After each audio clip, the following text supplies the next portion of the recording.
I'm a clamshell. This is my clamshell form. Hey everyone, and welcome back to Joey's Retro Newscast. And I had a ton of titles for today's video. I was just gonna say clamshell all over. So clamshell, clamshell, clamshell, clamshell, how many I could fit in the title. Then I was gonna say that I finally bought an Ayaneo device, and then I canceled it 3 hours later. That was the title. And then I was gonna say AYN is just picking on Ayaneo at this point. And then I had another one, and I had another one, and I had another. There are so many titles that we could have done for this week. But, I mean, the end result is we're going to talk all about clamshells this week. That's it. And we're going to go really in-depth on those talks. So if you want to know everything, pricing, specs, how they compare, all of it, this is the video that you want. So today, welcome to Joey's Clamshell Newscast, where we're going to talk all about clamshells in your clamshell as we talk about clamshells, about all clamshells in the world. Clamshell. Before all of the clamshell noise, I am not qualified to speak about this, and I know barely any of the words that the MelonDS developer is talking about, but the gist of it is that MelonDS's DSi support is about to get a whole lot better due to reasons.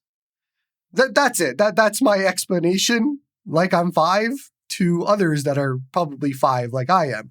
Because I didn't understand any of it, but I don't need to. All I need to know is that DSi support is going to get improved. And that is cool for anybody that wants to do DSi emulation. So check out MelonDS and what they're talking about, and keep an eye on future updates. Now, Addon, the Switch emulator, got a new update with a whole ton of fixes. They have a critical fix for LAN connection, fixes on regression issues, Vulkan and memory fixes, and more. They go through and they talk about the regressions and what was fixed, and the new changes as well, and there is a ton. You can even see the known games fixed, which is pretty good. Anyways, there is no reason not to update for anybody emulating Switch and using Addon. This is currently my testing emulator. It has been for a while, so it's good to see that they're going hard here. Question of the week, and this is a very quick one. What clamshell are you buying? That's it. That's all I got. And if you aren't buying a clamshell, how is life as an ascended being that can ignore all of this? Because even I am not immune to the clamshell wars. So, yeah. What are you guys buying? Let me know. Okay, so first up in device news, Mangmi released their pricing for the Air X. We have $80 as the early bird offer. You can also get a $5 coupon from their website by signing up, so it would be about $75 as the early bird.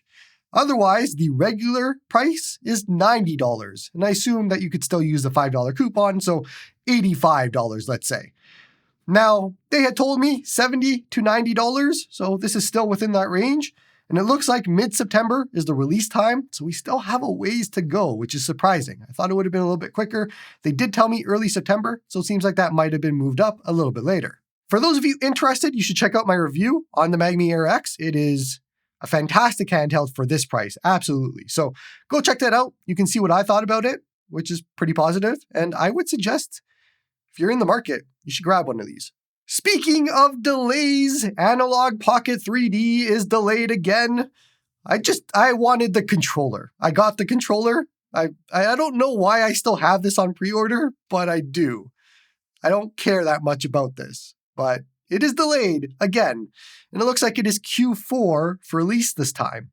Nothing much else to say here. I don't know. Do you guys have one on pre-order? Am I the only one that has one of these still on pre-order? Now we get over to Retroid. And Retroid says that they have fixed the latency issues with the dual screen add-on, according to them. Now, I did a live stream this week with mine, and yeah, it does have bad latency issues, and the entire thing is really janky, in all honesty, but at least they solved this part. It is a cool experience otherwise. It gives you some nice insight into what the upcoming AYN Thor will be like, because the bottom screen, at least with the Mini, is the same. The top is about half an inch smaller than what it will be. So it gives you a really good insight into what that looks like. Now, as far as shipping goes, it should be shipping out or shipped out already for those that ordered one, from what I understand and what they said. I think what is surprising and what I do not understand is how this wasn't caught weeks ago or however long ago. I don't know. Why does this keep happening with Retroid? Why is it that we have to wait for YouTubers to get the device in, spend 2 minutes with it, and say, yeah, okay, something's up here? Why does that happen? Why can't it be caught before all of this? Because this is just a pattern still, right? Like we keep seeing this with Retroid. It is a pattern of rushing releases for no reason at all. Like I don't get it. You could have tested this out, you would have noticed this, and you could have fixed it. Otherwise, I don't know why you would ship this out with a non-final cable, non-final software, non-final all of that. It's very confusing for a company that keeps making this mistake to keep making this mistake and not learn from these mistakes. It is super confusing to me as a consumer to see this happen. Now, I will personally say I did cancel my dual screen order before even the dual screen handheld wars started. It is too janky. It is too Frankenstein. It is too bulky. It is not for me and it is not what I'm looking for. Also, I was going to buy one, or I bought one for the Odin3 portal and for other devices. The problem, at least for the portal and any high refresh rate devices, is that it turns that device into 60 hertz. So you can't have two screens, one at 120 hertz, one at 60 hertz. You set them both, or it has to set them both to 60 hertz, and you can't get around it. This is going to come up again in a few short stories when we talk about the AYN Thor and the Pocket DS. It is something to keep in mind, but you should know if your plan is to buy one of these for the portal, it removes the entire point of the portal for that 120 hertz. But we'll talk about that in a little bit. Logitech has announced that a black version of the G Cloud is coming to the USA. And then it was listed on their website for the same price, and all of it the same, except it is just black. This is absolutely baffling. It has been years with an out-of-date device like this, and as much as I love the G Cloud, and I really do, no one should be buying this at $299 US, and just because it's black. How did Logitech fumble this so much? They made a fantastic device, and they fumbled it by greed. It's so weird. XURetro has announced that their pricing for the upcoming XU35 H50, the best model name in the world, will be $75 for early bird and $85 for standard regular price. This is the Mangmi Air X competitor device. Seems to be releasing in October, according to them, with a MediaTek G85 and a 720p screen. I am interested to see this whenever it releases, but it might be a little bit too late if the Mangmi is coming sooner. Now let's jump over to Ayaneo, and first we're going to talk about the Pocket Vert. Some very quick news, but it looks like it is going to be using the Analogue Pocket's screen. You have absolutely no idea how happy this makes me. The Analogue Pocket screen is one of my personal favorite screens out of all screens. It is glorious. It is so good. Now, if they can nail down the sound part as well, because one of the things that nobody talks about with the Analogue Pocket is how good the audio is. So if they can copy that too, then I am all here for that. This could be the second Ayaneo device that I order in a year. That is unheard of, but it could be that scenario, and I'm excited for that. Now, there is a world where AYN or Retroid make the same device but cheaper. Speaking of which, the Ayaneo Pocket DS went up for sale this week. Did you grab one? A lot of you did. It is on track to be one of Ayaneo's best-selling Indiegogo campaigns from what I can tell. It actually took off. It really did, and I'm happy for them. It was actually so exciting that I ordered one. And I was like number 200 something. I was in the low 200s. And at that price, for $399, it was an absolute no-brainer for me to pre-order. And it took about 3 hours for me to cancel it, which is a record for me when it comes to Ayaneo. Now, this was all before the AYN Thor, so I had canceled it way before that. but we'll talk about why I canceled it in a second. First, a reminder of specs on the side, but the pricing of $399 for the 8GB model, that is an awesome deal, especially considered when you compare it to an Odin 2 portal, because it is an Odin 2 portal, except it's a clamshell and a second screen. Then you make your way up and it gets super less exciting, and especially if you look at the regular prices instead of the early bird, all of that gets really less exciting. But black being the only color that you can buy without spending another $200 is a crime, I think. That is a lot of money to go to a different color. And so I got over my hatred of black and I bought the cheapest model available, or the 12GB one is actually what I grabbed, and I was excited for it. Then 3 hours later, I see this response from Arthur about how the screens work. For those of you listening via podcast, I'm going to read it for you. When the main screen and the secondary screen are used at the same time, the refresh rate of the main screen and the secondary screen is 60 Hz. Only when the main screen is used alone can the 165 Hz refresh rate be enabled. This is a limitation of the Android system. We have no solution for the time being and are not sure whether it can be optimized in the future. So to translate all of that, that basically means if you have two screens and one is at a higher refresh rate, when they are both on, they are both capped to 60 Hz. So for the Pocket DS, you get none of the benefits of a 165 Hz panel if both screens are on. And this also goes for the Thor, and this also goes for the Retroid Pocket dual screen add-on as well. Now, personally, I tested this after seeing this news because I was like, no, there's no way this is true. But no, it is. I tried it with my Fold 7, and I tried it with the Portal, tried it with the dual screen add-on, tried it with my TV. In every single scenario, locked to 60 Hz, no matter what I did. So yeah, Arthur isn't lying here. This is a limitation of Android for whatever reason. And this will not matter to 99% of you that just want to play DS and 3DS. However, my use cases, and again, I'm only going to talk about myself, my use cases was always Artemis, top screen, and walkthrough, bottom screen. I use my Portal that way. I use my Portal right now. Artemis, always, 120 Hz.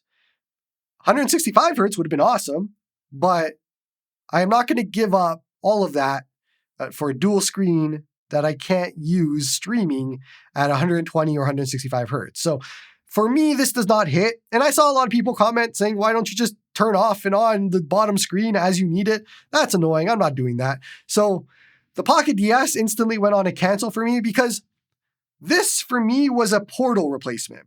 Again, go back to my video from a week or two ago. I don't want a lot of devices. I don't want to collect devices. So in my world, I have two devices. I have a Retroid Pocket Flip 1 for on the go, and I have an Odin 2 Portal. That's it. That's all I need. So any new device has to replace one of those devices. Now, the Pocket DS doesn't replace the Portal, but it could replace the Flip 1.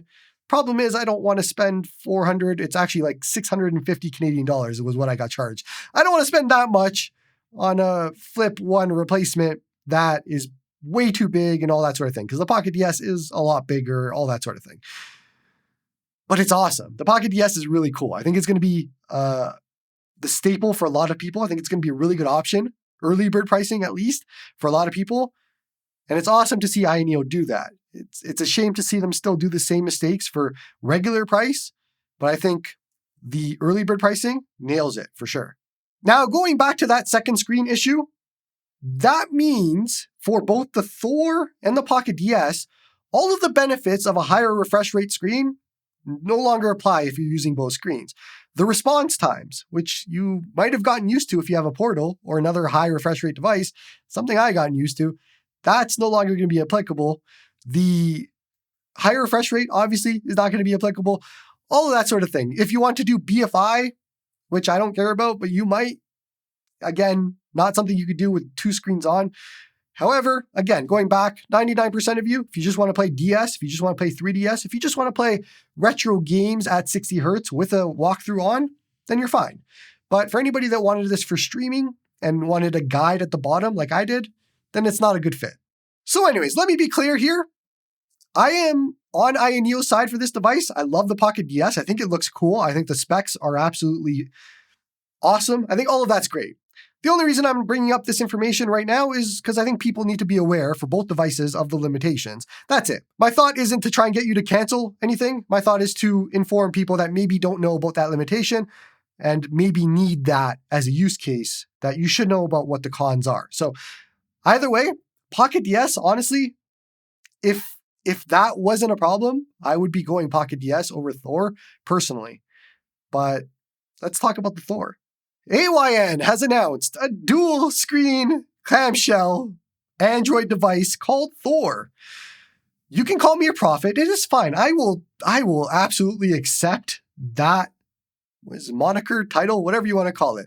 But I'm not at all. Everybody who's been paying attention knows that when they do a poll on their Discord, a few weeks later, handheld is announced. That's all I knew. But I will accept prophet as a title if you want. Just completely ignore that I had been saying for like 2 months now that a device was coming. So just ignore all of that. I was prophet. I like that. Let's stick with that.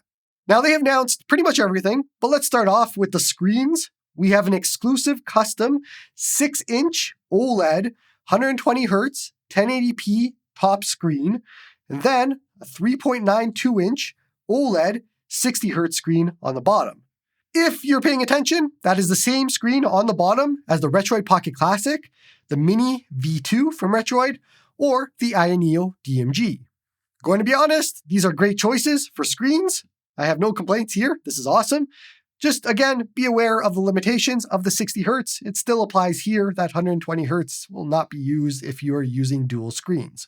And then AYN dropped another one, showing the weight of 380 grams, which is about 50 grams heavier than a new 3DS XL.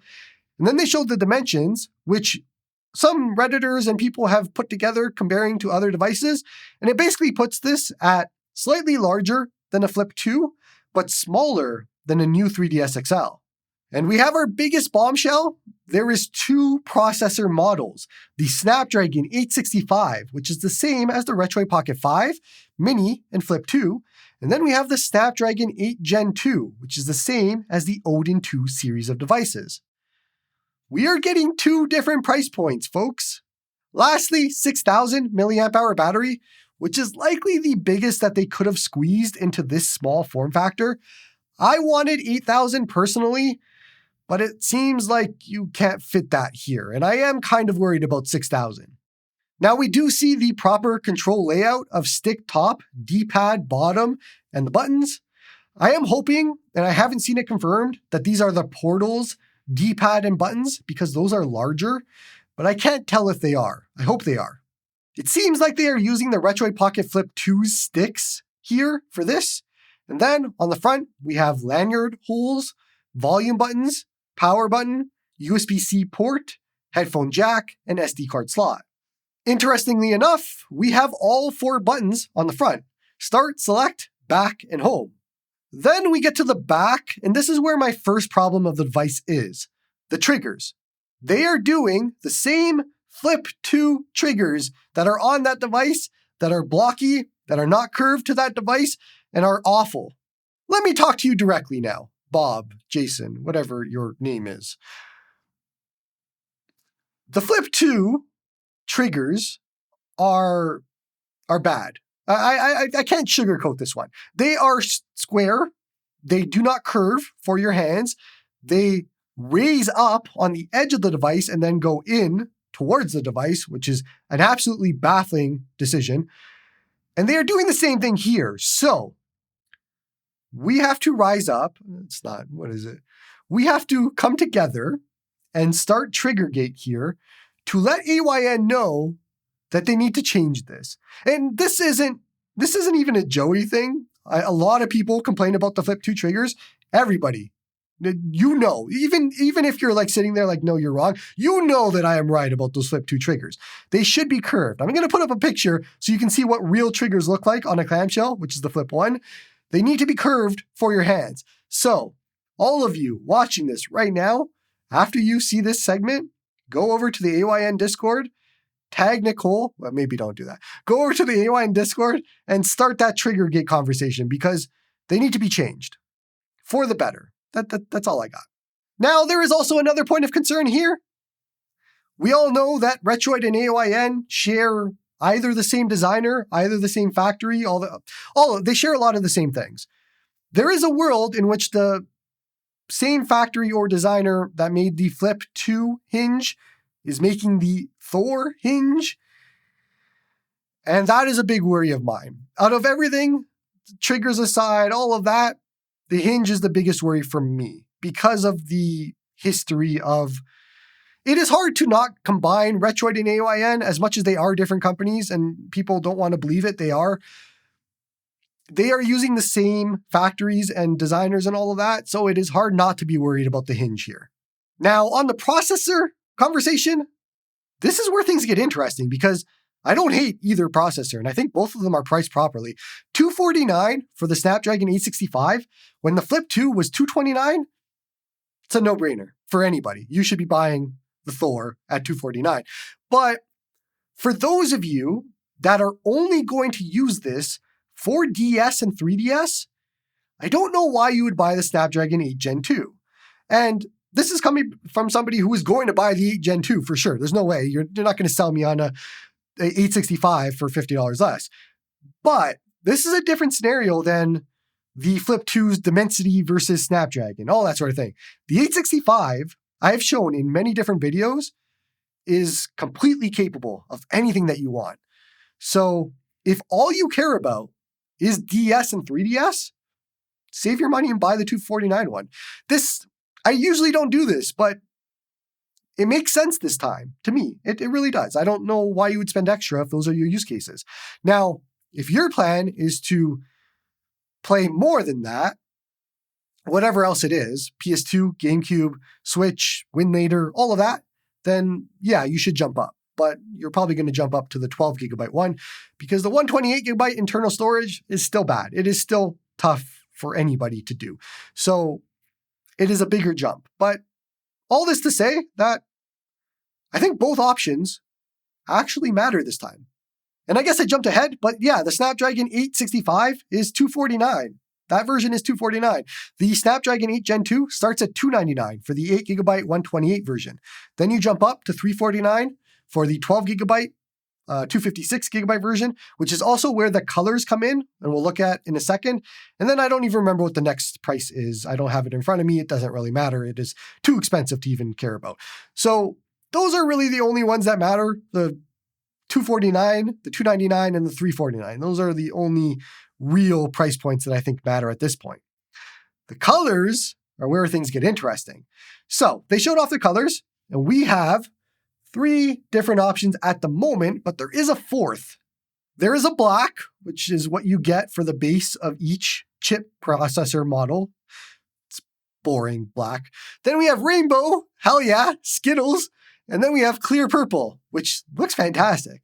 The one color that hasn't been confirmed yet is white because they are currently voting on the color of the buttons, whether to have them colored or just gray.